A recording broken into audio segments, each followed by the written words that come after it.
Yeah, yeah. All right. I am Longdale, senior producer at the Everquest 2. We have a ton to talk about today. So overall, we're going to take just a quick look back at what we've been doing since we talked to you here last year. A very quick look. But what we want to focus on, of course, is what's to come. So of course, we announced our expansion last night, Ossuary of Malevolence, our 11th expansion, which will launch on the 11th for all access members. It'll be launching on November 25th for all players. So if we have time, we've got a lot to talk about. Like I said, if we have time at the end, we're going to invite you to tighter, yes. and ask some questions. And after this, we have a Q&A panel right next door, so we can continue to answer. You're saying the sound is kind of bad in the stream anyway. After what you see here today. Happy 10th anniversary.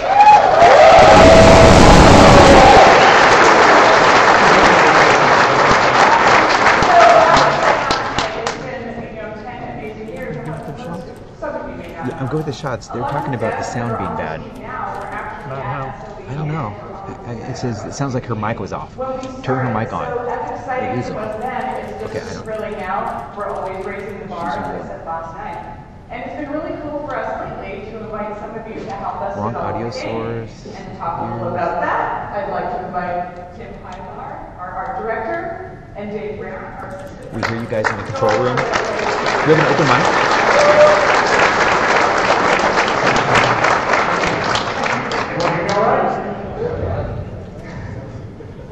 They hear us somewhere. I'm Dave Brown, assistant art director. So what we've got up there is just a small snapshot of the types of items and people sitting in here are creating. We want to go through some of those items with you today. But for those who don't know what Player Studio is, it's a program where basically anyone can create items for Everquest. Are they listening to those guys? The other mics? You can submit them to us if they're accepted. They'll go into our The other mics are muted? Okay, yeah. Yeah, we have a number of categories, a handful of categories that we support right now. Anything from house items, clothes, weapons, shields, and we'll be opening up bows to them also. So let's take a look at some items that we've created, that you have created for us. Lots of items, huge items, rooftops, spiral staircases, Clothes. weapons. That fiddle's our #1 Player Studio selling weapon. People love to beat the fiddle. And all sorts of various items. We got, bathtubs, pool toys, hookahs, lawn ornaments, the first toilet in NORAD. You have an open mic somewhere. They've been open for a long time. Shouldn't be. And then Jerry here, I have it muted anyway. Alright. Ask him about the first version he submitted and why it was declined. Saying we want new toilets, not used toilets.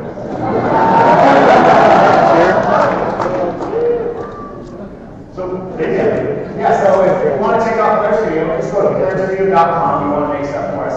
You can also check out the Player Studio panel we're having tomorrow, Saturday, 9 a.m. right here in this room. yeah, thanks a lot.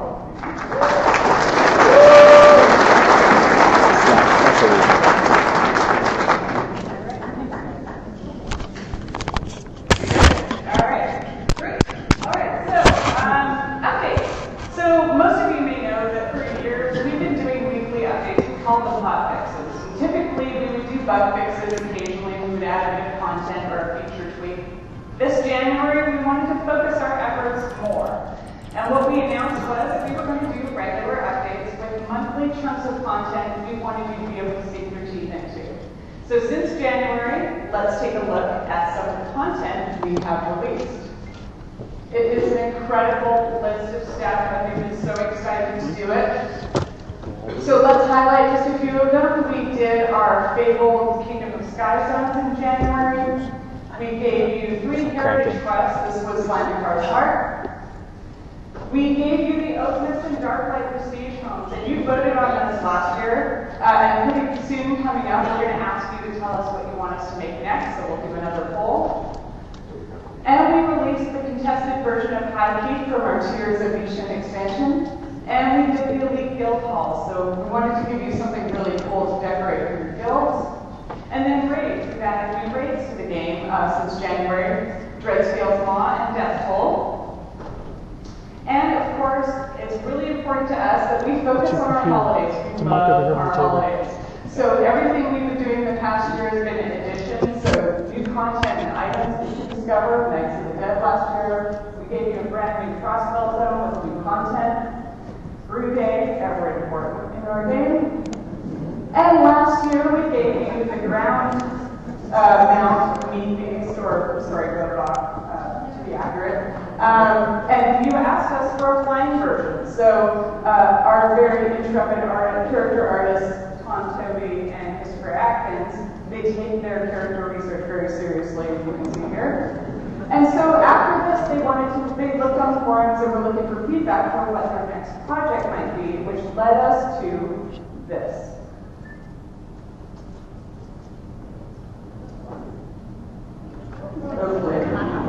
Hello, I'm Tom Stowe, serious engineering here in Everquest 2.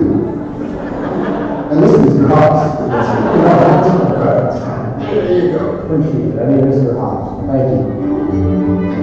Hello, I'm Sue Scott Atkins III, Director on Everquest 2. We get a little silly around here, and it's time to reel things in. We make games for adults that are serious. For a kind of started it all, we had some crazy fans requesting ridiculous things.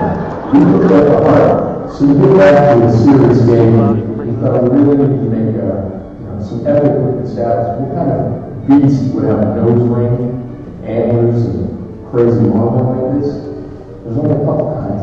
So we ended up taking these and trying to match the scope and make something very thorough. So we spent a lot of time delivering you guys these rabbits, making sure that everything is realistic and focusing. Here's what we gave you. A new rabbit. Evil, good, and they are weaker ones. So you'll have a fun time all in one. So on behalf of the Everquest team and Mr. Hobbs, we say have a great time adventuring and go back. See you again.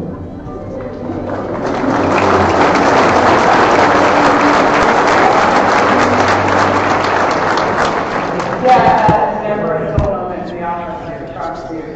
And they've got a lot more to come. Can you pull on this? Some of the work they've been doing pretty soon here, so we're excited to show you that. Earlier this year, we released the All Access membership program, as you know, and it was important for us to give you some benefits. So we've been doing things like giving you early access to content. We've been giving you member-only double XP weekends, status weekends.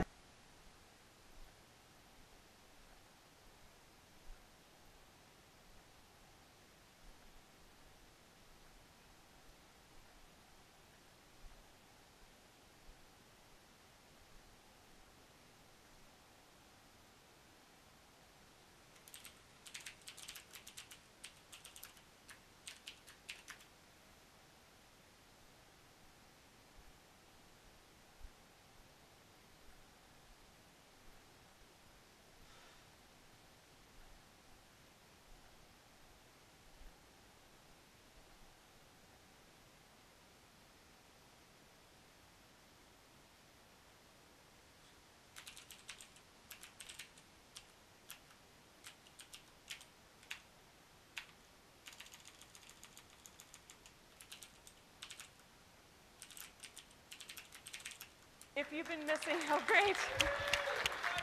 Woo! So also, in Tears of Vision, if you've been hankering for a piece of rare loot that you haven't been able to acquire, we're going to start with rare heroic jewelry from Tears of Vision on a new merchant. So we want you to be able to gear up your characters and prepare for the expansion as well. So look for that coming soon. Our very first PvP Deathmatch Zone, it's a 6-on-6.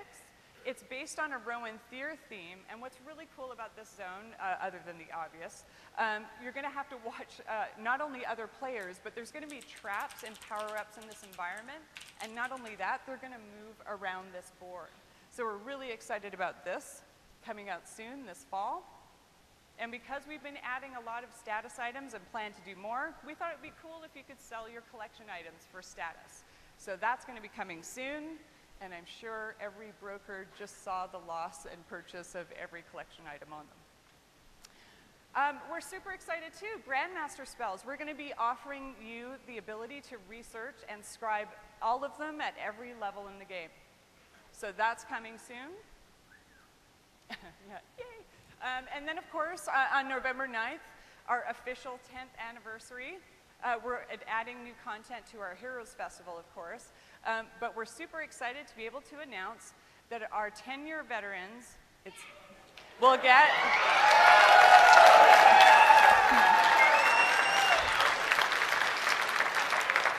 You will get a free Isle of Refuge Prestige Home. Technically, it's the 11th item. And in addition to that, you're going to get a starter population pack that goes with it with some characters that are reminiscent of the original Isle of Refuge. So possibly Bladefin the Shark might be in that pack. So yeah, so that's coming. And as always, we're always looking into the future. Very ambitious team, as you know. The deity system, great. Yeah, we love the deity system, and of course it hasn't had some personal attention for a while. So next year we're going to be updating it with miracles and blessings and perhaps the opportunity for you to worship more than one god. Yeah. So, oops, I went backwards. All right. So we do love the idea of our public quest system because we want our world to feel alive. So we want to redesign it. It's a very complicated system for our designers. So we're going to make it easier to put quests in the game, and also we're going to focus some time on making your contribution rewarding. So that'll be coming next year. And we'll tackle Fabled Echoes of Fadewar next year. The first two we'll be looking at are Inner Sanctum and Crypt of Valdoon. Cross-server dungeons. Yeah, so we're super excited about this. Yeah. So the cool thing is, what this starts with is a lot of back-end work for us to be able to do this that will provide benefits for the game on every server. So improvements, benefits, and definitely for the development team, some benefits. So we'll be doing that back-end work this winter, and we'll try and get to this as soon as we possibly can, because obviously we're super excited about it. That's me being excited. And then, of course, after 10 incredible years, as I said last night, our 11th expansion, launching on 11/11, Altar of Malice, and this is perhaps some of our favorite key art we've had. So, yeah, so main character, that's Lannis Teville. Yeah. It's always good to have a badass like her around to carry our incredible story, and there's a lot more detail in this story that we'll get into here. So I'll give you the high-level stuff. So we are raising the level cap to 100, as most of you probably know. It's not just for adventurers, but for trade skillers too. And as we promised earlier this year, we said we wanted to focus our time on the expansion this year and give you a bigger expansion, a bigger one than we've done in quite some time, and we are doing that. We've got 14 heroic zones, 6 raids, 6 advanced solo zones, 2 full contested zones, 2 amazingly beautiful overlands that are built in our brand new terrain tool, which the artists are going to show you, and 4 new avatars of the gods that are going to be linked to this expansion specifically. And prestige abilities to level 100. We've got a couple of examples here for you. This one, called Shadow, is for brigands. It's going to allow a brigand to summon a shadow that's going to mimic some of your positional attacks for additional damage for the duration of the spell. So that's a cool new functionality we have, as well as this one. This is for illusionists. It's called Temporal Mimicry. This is going to allow an illusionist to target an ally, a wizard, let's say a spellcaster. And for the duration of this spell, I'm going to imitate the spells you cast. So a wizard casts Ice Comet, I cast it too. Yeah, so for the duration of that spell, yeah. So you can say thank you to our systems team tomorrow. So in the systems panel, our systems team is going to go over some of these in detail, so you won't want to miss that. They've got some really cool stuff coming for you. Trade Skill Apprentice, we are adding to this expansion. It's going to offer you some of the best in slot items in the game.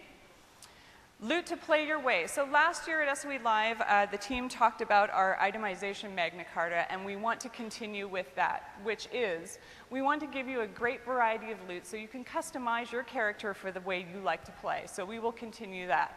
We'll be extending the Grandmasters to all the spells in our expansion as well to level 100. And if you want to upgrade those further, we're going to have rare ancient spell scrolls available in the expansion. Here's an example that may or may not make it into the game. We'll see. It looks good to us.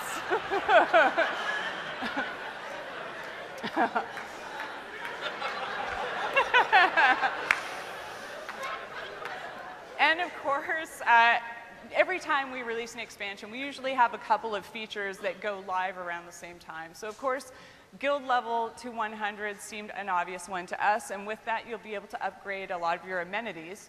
And we're super excited to, again, see, this is me being super excited. We are thrilled to announce a brand new playable race. The Erican. Yeah, they're amazing.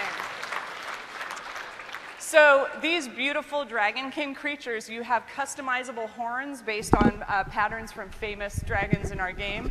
You have unique combat animations, which are wing attacks. You're going to be able to choose your scale color, your hair color, your wing color. And your wings are going to advance over time, not that you start with wee little sad wings. They're going to be cool the entire way through. But by level 85, your wings are going to be fully functional flying mount wings. So yeah, we're super excited about that, and they're beautiful.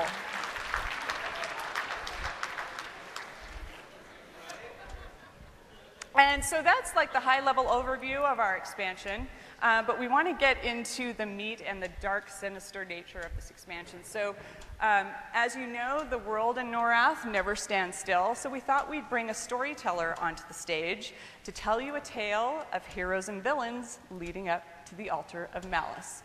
I welcome Jeff the Bard.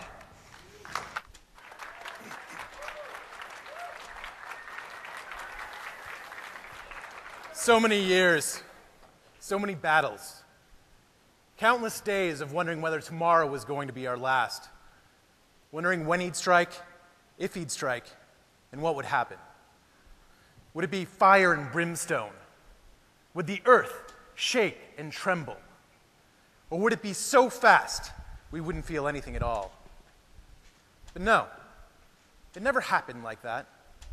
Oh, he struck at us, but he used proxies and puppets to do it.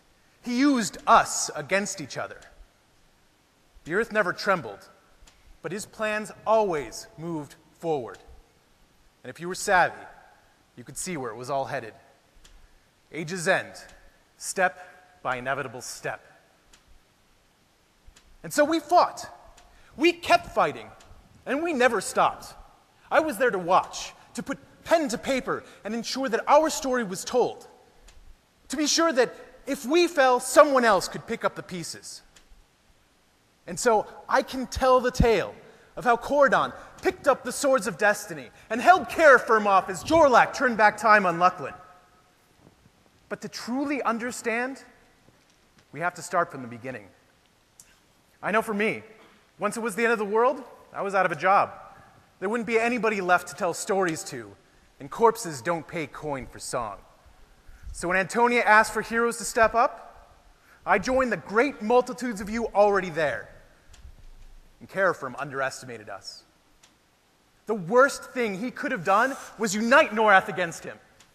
Instead of looking at Freeport as this weapon that Lucan used against us, they were our allies. Uneasy allies. Allies that would kill you just as soon as say hi to you. But we were working together for the first time in anyone's memory. And we pushed. We pushed through Velius. We pushed through Withered Lands. We pushed through Cobalt Scar. We pushed through Sky Shrine. We were winning.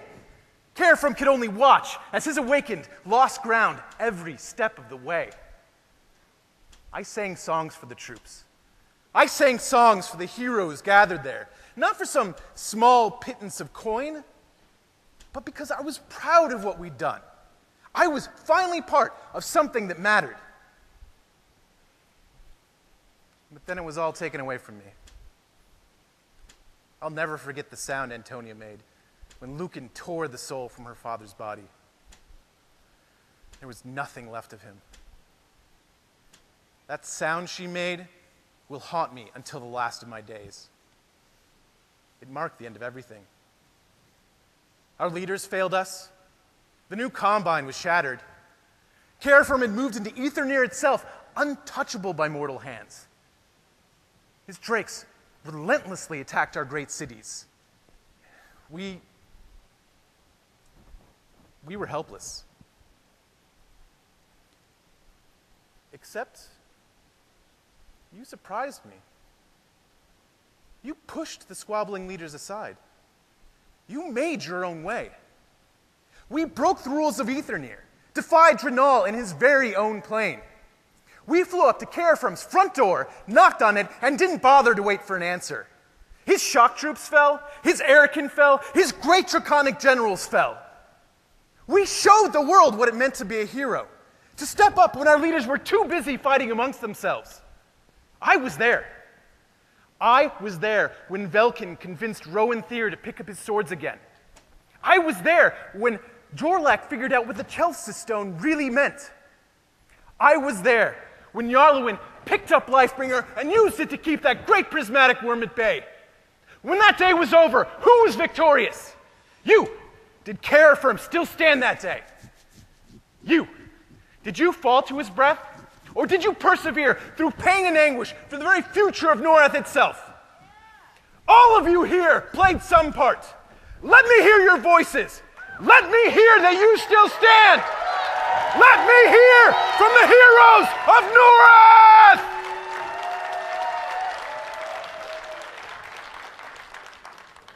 We won that day. Age's End was not the ending any of us anticipated. It was not the end of Norath. It was not the end of anything other than Carafirm himself. I can look up at Lucklin and know I will never see his shadow again. And now? Well, I find my hands idle now. There is an uneasy silence. One age ends and another begins, but what will it bring? What tales are still left to be told? I know this. Antonia will never forgive Lucan for what he did to her father. And I don't think Keynote will either. You can feel it in the air of our cities. One war ends, and another threatens to begin. She talked to me today. She told me a secret. And so tomorrow, I board a boat headed towards the shattered seas, towards the isle I once called a place of refuge. To do what? I cannot say. But be sure, I'll tell you all about it when I return.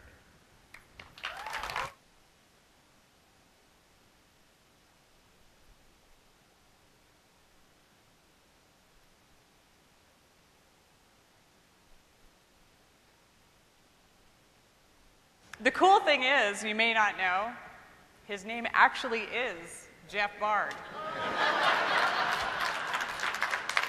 Yeah, kind of lucky, right? And there's going to be a quiz on that license later.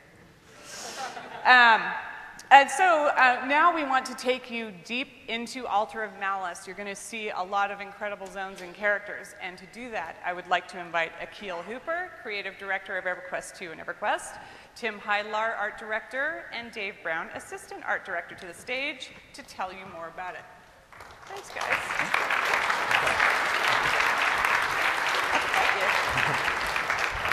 Ready? Oh, I'm ready. All right. Hi, everyone.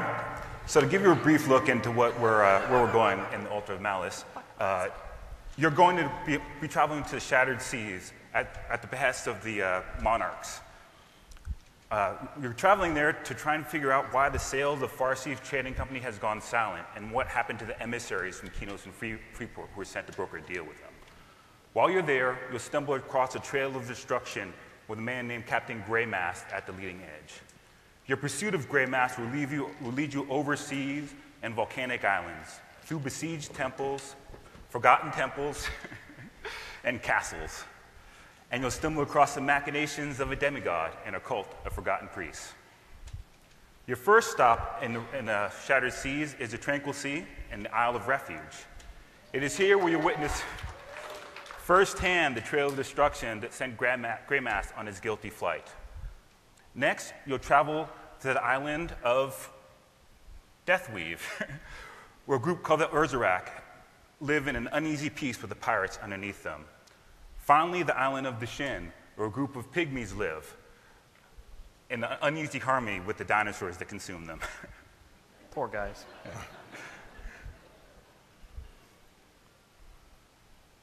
Come on, you can do it. All right. So first I'd like to mention that both overland zones you'll be seeing, this was the first, were created in our new terrain tool, which has allowed us to create better looking zones faster. We'll talk much more about that tomorrow at 10, that room, I think. Anyway, you start on the Isle of Refuge, as Akil said, and what we wanted to do here was take the original layout and a lot of the familiar landmarks and reimagine them against the new lore. We've got the Chieftain's Hut, the Mage Tower, which you kind of saw is blown to high hell, and of course Bladefin Bay, where Bladefin may or may not still be. Then you travel to Deathweave Isle. Deathweave Isle is a lush and tropical landscape home to the Urzarak. And finally, South Deshin. Deshin is a hostile and volcanic environment home to some brand new massive creatures. Yeah, for this area, we want to give each zone its own unique inhabitants. So we'll have things such as these giant beasts here, roaming lands, and also these awesome lava pygmies. What happens to them? They get eaten by dinosaurs.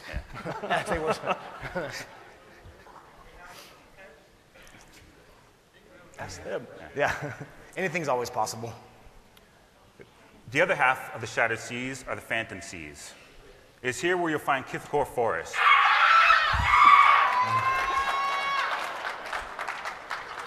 A haunted forest that is given over to the undead once night falls. Yeah? You'll also find the cult of the Primordial Malice here, a group of priests and priestesses who are devoted to a child of hate. There's some more Kithakor. And far above Kithakor, in just a moment here, you'll see Highhold. Highhold is the outpost of the Far Seas Trading Company in Norath, in the heart of their operations.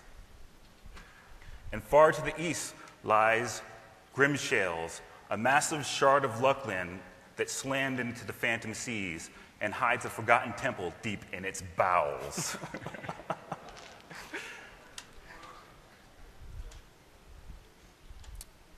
Every time. There we go. So the first thing we wanted to do with the Phantom Seas was to pedestal Highhold far above it. We saw Highhold as acting as somewhat of a lighthouse, a reference point for the Far Seas Empire. And below that we have Kithakor. With Kithakor, we wanted to invoke that sense of uncertainty and confusion. If we took away your map and compass, would you get lost? Would you question or maybe fear what's around that corner? And then there's the Grimshales. The Grimshales was created entirely by the collision of the Shara Temple into the Shattered Seas. We've got fractured, uneven ground everywhere, ruins scattered from the collision, and something maybe below the surface. Bowels. Bowels.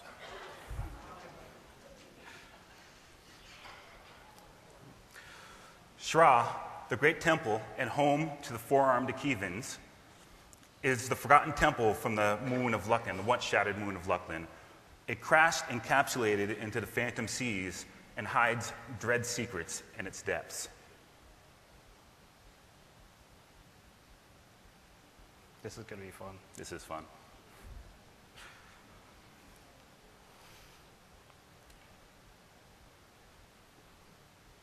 All right. So that's clearly not the zone. But I had to explain a little bit because what you saw might have looked a little bit different. So a bit of history here. Back during Velius, we decided to create our first multi-floored, fully tilted dungeon, the Tower of Frozen Shadow. It was actually just 2 degrees of tilt. It was a huge pain in the butt for both art and design. I'm still not sure if I'm friends with Carlos over there after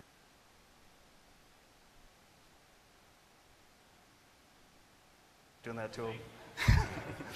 So apparently in a huge lapse in judgment earlier this year, we decided, hey, how about we take a classic pyramid-shaped dungeon, turn it upside down, and then ram it into the Shattered Seas, and make sure it was fully playable. So we've got an upside-down dungeon that's a pain in the ass as well. As for what you'll find here, It's heavily based on the original, so you have to kind of explore to find out on your own. Yeah, and for this area, we actually, we don't want to show everything, so we want you to actually explore in this area and see some of the ancient creatures that we have waiting for you. Huge shinies. Yes.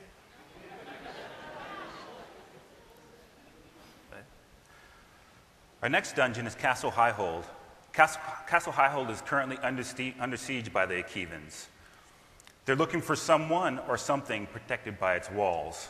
It is here where you'll begin to unravel Grey Mist's role in the devastation.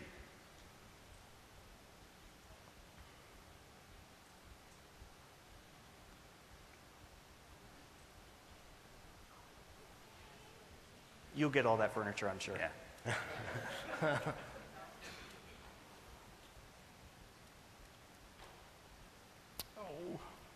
Pausing, wait for it. There we go. Don't want to go too far. So with Highhold, from the exterior, we knew it acted as a beacon.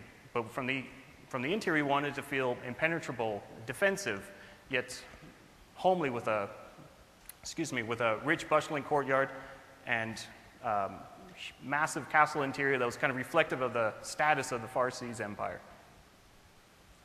Now for this area, they're being taken over by the four-armed Akevan. But if that's not enough limbs to take you down, we also have the 8-limb Ursarak coming down now. Roar. Sound effects. Where's Tom? Yeah, Tom's our sound effect guy. You'll see him at the art panel.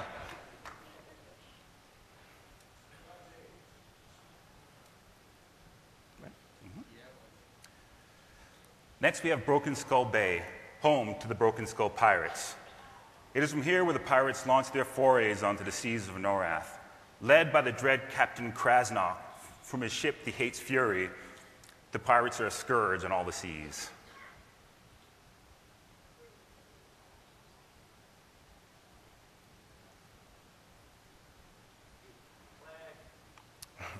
Twice I got to hit it. So this is the hidden base of the Broken Skull Pirates. They build vertically within the deep chasm, connecting their structures with scaffolding and bridges. We wanted it to feel like a pirate city. It's really communal. But, of course, it's littered with all their pirate spoils. You can say booty. No. Okay, can't say booty, sorry.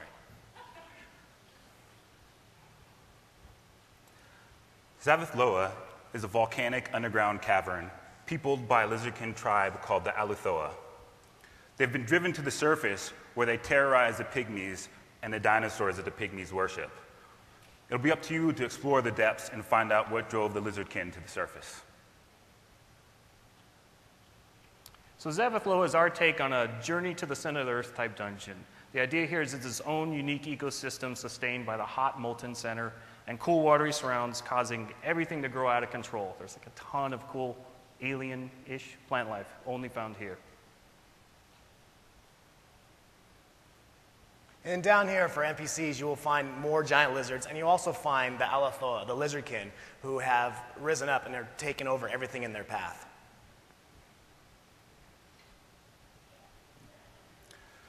Finally, we have the Ossuary of Malevolence, home to the cult of Primordial Malice. They're a tribe of priests and priestesses devoted to the demigoddess Lannis. They desecrate their bodies to show their love for their forgotten fallen mistress. That's cool.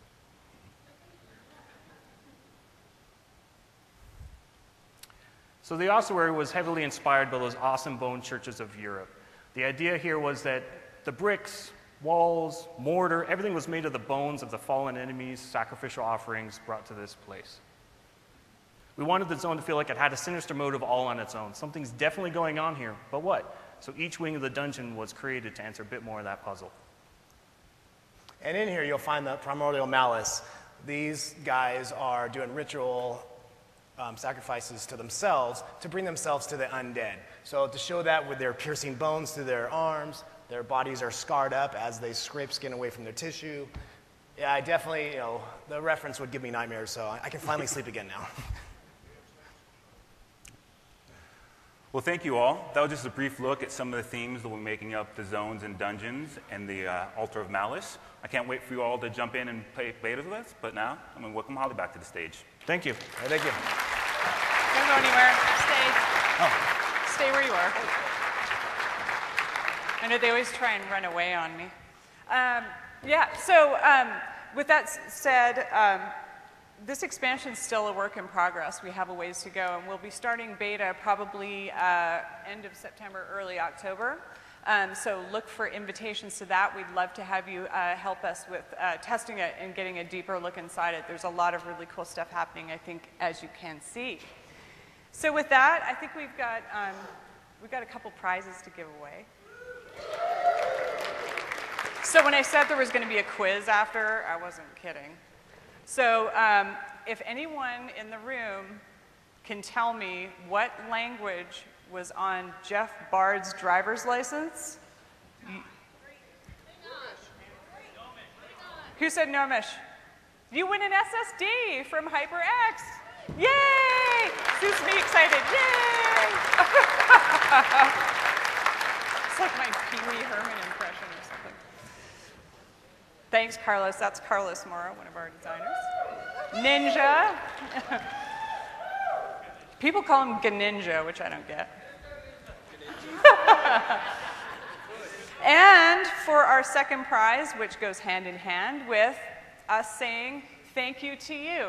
Happy anniversary to all of our EverQuest 2 players. So while you clap for yourselves, keep an eye on that image. Honestly, thank you. And thanks to the dev team, too. We'll have them come up in a minute. So the first person who can tell me the actual name of the red-colored sword in the background?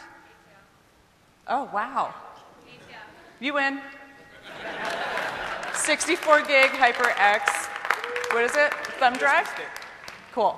Thank you. I knew we wouldn't be able to trick you guys. What's the sword? It's AT-UP. So, Soulfire. Yeah. Can you turn on Carlos's mic? He'll give you all the nerdy details.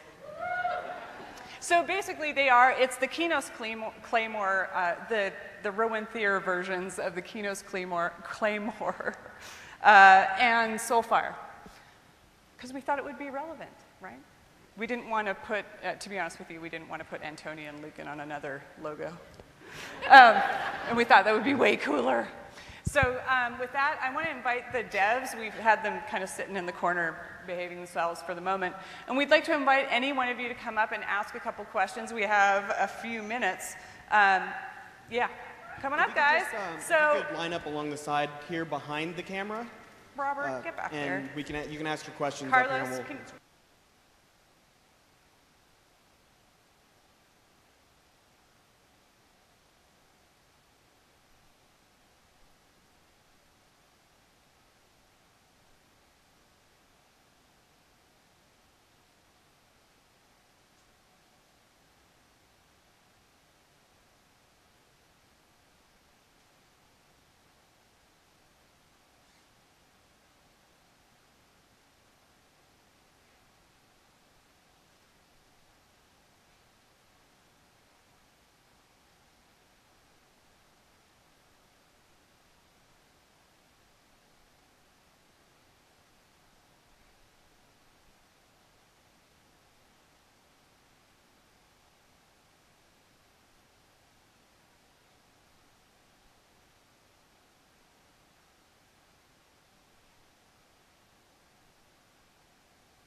And Kish, I'm Mavi Neo on the forums.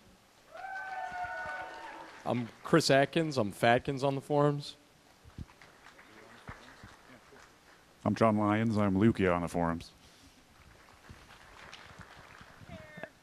Hi, and I'm Kyle Valee, Candor on the forums. if we could have anybody who has any questions, go ahead and line up on this side behind the camera, and we'll take your questions. There's one now. Quickly. Don't all stand up at once. Oh, you're a cheater. There's also a Q&A panel directly after this in the next room.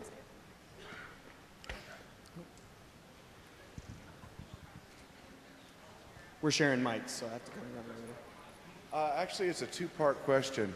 I'm in a guild that has a lot of crafters and decorators in it, And one thing that frustrates them is that there is no place for them to store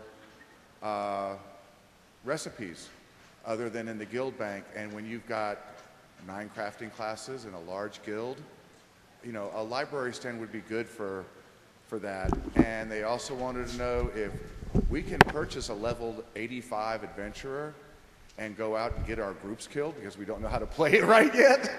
Why can't we get an 85 crafter? Same way. Don't look at me. It was a design choice. I'm like, yeah, I'll let Candor answer it. That's a design choice. We take our crafters seriously, and we don't want to give away all the time investment that they've put in to those incredible characters. You could make that argument for adventuring as well, but we're very protective of our trade skillers. But Candor can give you more detail on that, or Keith, or Robert, whatever your name is. Just kidding. Robert Keith. I know. What's your name? So first, I'm going to answer the first question. Recipe scrolls and spell scrolls, due to the way they work, and they can't be currently placed in a depot, but it's something we're looking to change. We're just finding out the right way to do it first.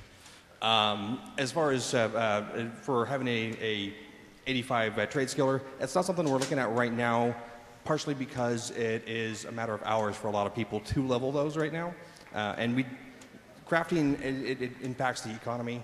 The more crafters there are, the less there are for the crafters that currently do. So bumping people straight up to 85 actually detracts from those that do the work to get there and having something they can sell, some kind of product they can put out there. And we're looking to make a lot more products that people could put out there.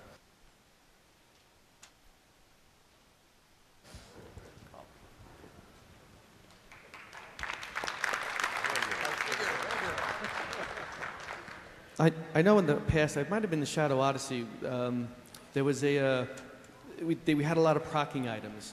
And when the next expansion came out, the upgrades for these items didn't have the procs and people didn't want to use the upgrades. Because we have a lot of items now that upgrade, have a lot of charms, that have all these effects, what's going to be done when this expansion comes out, or is there thought being done that it's going to make us want to get all these new items without losing all these really awesome proc effects, or is everything we get now going to have these proc effects and more? Yes. That was an easy one. I think we have time for one more question, but keep your lineup. We're going to be heading next door for the full Q&A panel, so we'll definitely get to the questions, but we know people will need to move around. So go ahead. All right, I got 2 questions. One is, are we going to see any outdoor zones that we can just build a dungeon in Dungeon Maker, like the Tenebrous Tangle Islands you got for decorators? And then the second question is, can we see status rewards be put on the advanced solo dailies, or just even group dailies, since there's you can do infinite status, it's the trade skill rates and whatnot? Yeah, we have a lot of plans to put a lot more ways for you to get status. So I'm hoping that we're thinking about it. That was why we put the status merchant in, and we're going to be adding stuff to it all the time. And so, as you saw, we have shinies coming. Shinies are going to be worth status, so you can sell your shinies if you already filled your collections. And we're going to be making sure that, you know, heroic zone bosses and advanced solo bosses and raid bosses all have status. We're going to be upping the amount of status that they give. And we can even put status on like daily missions and stuff like that. So, yeah. I'm not answering any Dungeon Maker questions. All right, so that'll conclude our what? I was terrified somebody was going to be like, show me your dragon. No. We'll get him to do it. we do want to hear you more when they ask for EQ2 players, though. And, you know. All right, anyway, so hopefully we'll see you at the Q&A. If you have any questions, of course, we're here all weekend. Please come and talk to us. That is why we are here. We want to hear from you, your feedback, and your input, of course. Thank you so much. We love you, and we'll see you in the expansion.